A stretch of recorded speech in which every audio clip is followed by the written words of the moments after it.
Hi friends, I am Dr. B.V. Rao of Usha Clinic and founder of the websites qmedicaldoubts.blogspot.in and raghavamedicaldoubts.com. Through these videos, I am providing the basic knowledge about the commonly occurring diseases, treatment and surgery details when necessary.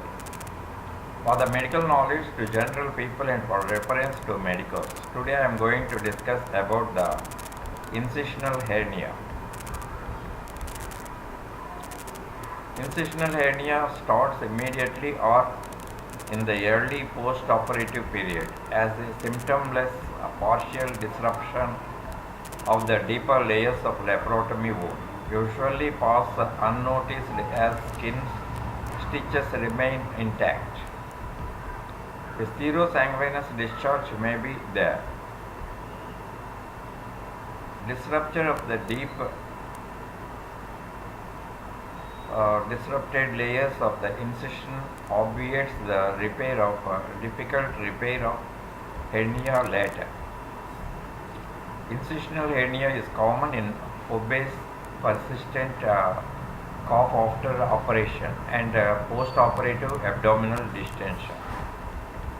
There is high incidence of incisional hernia in operations for peritonitis because as a rule the wound becomes infected. The accommodation of a drainage tube in a stab incision as opposed to placing such a tube through the laparotomy wound reduces the frequency. Clinical features. There are many variations in the degree of incisional hernia. The incisional hernia may occur through a small portion of a scar, usually the lower end. Sometimes there is a diffuse swelling of whole length of the incision.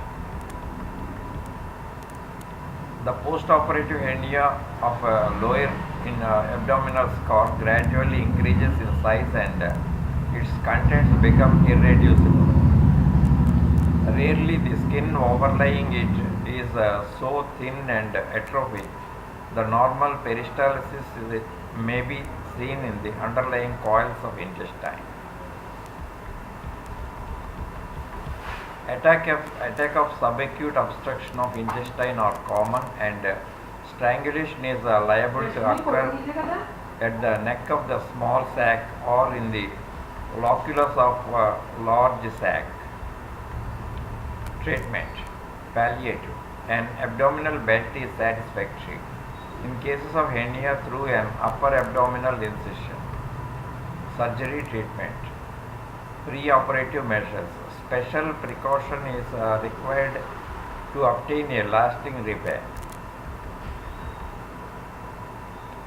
In case of obese patient, a diet restriction is advised. To attempt to return the contents of a very large hernia to the abdominal cavity, if they have not been there for several years, is to quote danger to so weight reduction is important. There is risk of paralytic ileus from visceral compression and pulmonary complications. There are many procedures, among them few types are discussed here. Keel operation or Rodney main gate operation. In this operation, the hernial sac is not opened but is dissected out and pushed back into the abdomen, and by a series of inverting and pleating layers of unabsorbable sutures, the abdominal wound is closed. It looks as the keel of the ship. In this operation, incidence of post-operative ileus and distension is less. The technique: a wide incision of skin and scar tissue overlying the scar.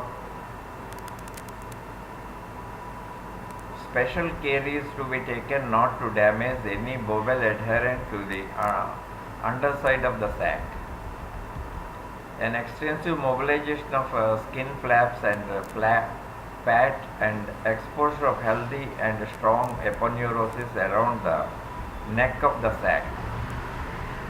Inversion of the sac into the abdomen, pleating it with strong, interrupted, unabsorbable sutures without damaging the underlying bowel.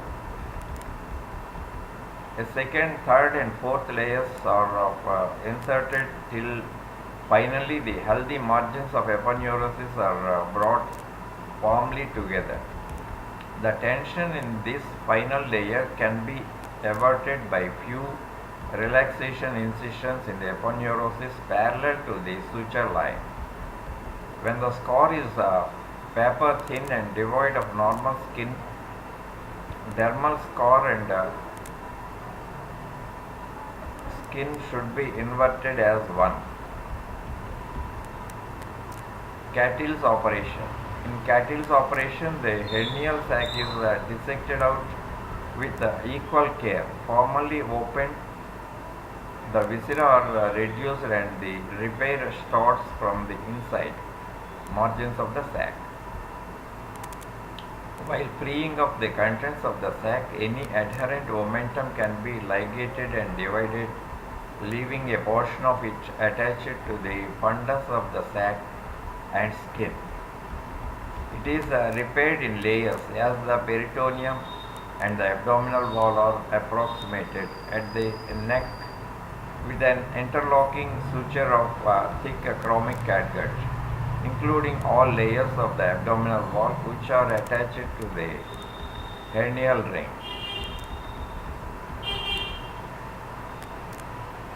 An incision is made through the sac.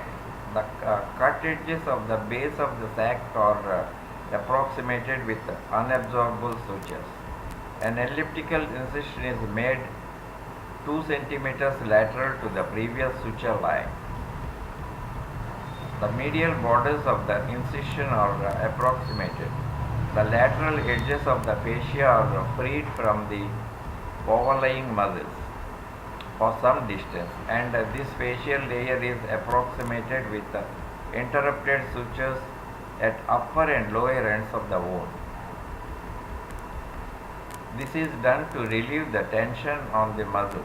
The muscles and the remaining facial layers are approximated by alternating stitches. Tension relaxing incisions may be required and may be placed laterally. Tantalum gauze, plastic fiber mesh or net closures.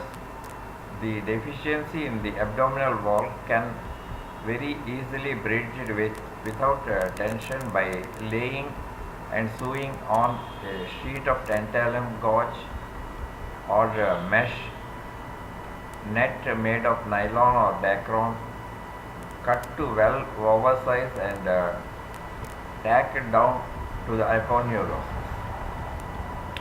Careful hemostasis and asepsis are necessary during this operation. Post-operative collections of serum can be removed by drainage using plastic tubing led via skin puncture lateral to the wound into the closed suction drainage bottle. Post-operative treatment. Continuous gastric decompression is a must. Nothing is allowed by mouth till the bowels are functioning. Early ambulation is discouraged. Exercises of legs are to be encountered. Patient should avoid strenuous exercises for 3 months. That's all about the incisional hernia, and in the next video I will discuss about some other disease. Thank you.